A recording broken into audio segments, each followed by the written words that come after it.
Welcome to the Windows and Computer channel. We had, of course, the market share of the different versions, and I get tons of messages each week of people saying, well, how come I'm not on this? It seems everybody's on that version. And once again, you got to be careful with the perception versus reality of who is on what version of Windows 10. So right now we got 3 active versions of Windows 10 that are on that actually exist for consumers and enterprise. That is 1909. So 1909 is the oldest one supported right now, but that is coming to an end. 1909 is going to get 2 more security updates for Patch Tuesday, April and May, and that's the end. So right now, about 18% are on 1909, which is still a big amount of people. They'll have to move on, and that will need to be done within the next month and a half or so. Now, I know that some of you are still stuck there with the Conexant HD audio problem. Once again, go and check out your manufacturer's website. You might find that they have an update that will fix this. So check it out. For the rest, well, the majority, so 70% of all of you out there right now are on either the October or May 2020 update, which is fine. Now, they are pretty much the same version, not much of a difference between both. The thing is, if you're on the 2004 version 2004, which is the May 2020 update. Once again, the upgrade to 20H2 is a small update. It's just a small cumulative update that will apply. And so, honestly, I don't really, think people should move on. I would, especially with big feature updates, I will always say, just stay wherever you are.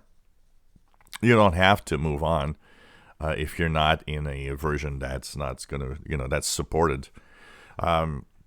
Version 2004, which is the May 2020 update, is going to be supported until the end of the year. So somewhere in October or November, I think it's November of this year, where it's going to actually expire. Remember, every single version of Windows 10 is 18 months cycle. The move to 20H2, I think it should be done because it's very small cumulative updates. And if you move from version 2004 to 20H2, there isn't that much of a difference. But what it does is that it doesn't take a lot of time to install. It should be fine. And the reason that you could move there is that it gives you even more time to stay put to whatever version you have.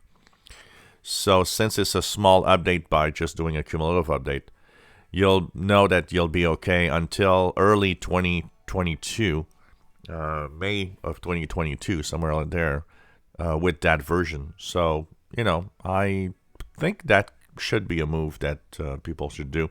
It's an optional update. So, one of the reasons why I think version 2004 or the May 2020 update hasn't updated that much to 20H2 is the fact that it's a optional update.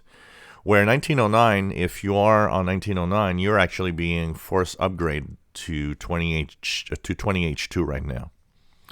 And for the rest, if you're wondering, there's 20H2, I don't see it yet, or I haven't had it yet, just go to Windows Update. Check out your Windows Update. There's probably an optional update in there that says, 20H2 is ready. You just have to click here, download and install.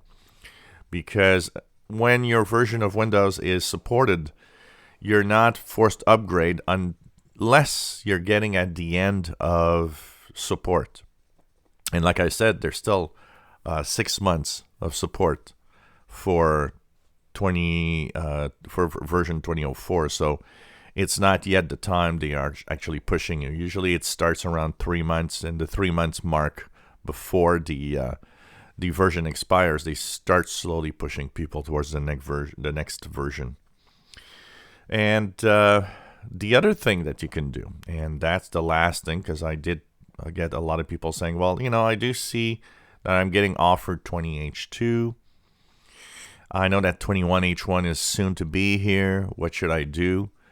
Of course, if you're on version 2004, since you still have until the end of the year, you could still wait for that 21H1 to arrive. And by doing that, well, you'll get 21H1, which will be supported until the end of 2022. So I'll have a full year and a half of not worrying or not having to move on to anything. And it's still, once again, a very small cumulative update. So that means it's going to be a small update that's not going to take a lot of time. It's not one of those big feature updates that's like really, really crazy. So you can also wait for 21H1. You can also wait for the appearance of 21H1, make sure everybody seems to be okay with it. That's the other thing also. There's no rush, actually, like I said. And, last but not least, I will rephrase it. Although I think, people on version 2004, which is the May 2020 update, should update to 20H2, or if you wait, even upgrade to 21H1. I think that if you just want to stay put for now and, wait till it's really pushed automatically to you, you can also do so. There's no problem there. So we're having right now, 2 updates that are very small. So no big changes, no nothing. And once again, there's, the people always asking me, well, what's the new features? Really, there isn't that much new on 20H2 versus 2004. If you haven't installed or done the tweak that I had showed a couple of months ago about the new file, the new start menu feel and icons that mean that you have the accent colors that match the tiles and it looks a little better. That's the main thing, basically, because for the rest, there's really not that much. And 21H1 looks like it's going to be like even worse with pretty much 0 new things in it. So really not a lot of changes. So that also is another reason. If you're not, if you don't care about changes, well, that's fine. There's really not a lot. And if you care about changes, well, there's not a lot of changes. So it doesn't matter if you're staying put also at the same time. It's up to you for that decision, basically. But don't worry, at 30% 20H2, that means 70% of you are not at 20H2. So the majority of people are not at the latest version of Windows 10 right now. So you're not alone. And like I said, since it's an optional update, I think some of you might have missed it simply because you don't look at Windows Update. So you don't see that it's there waiting for a manual download and install. If you enjoy my videos, please subscribe, give us thumbs up. Thank you for watching.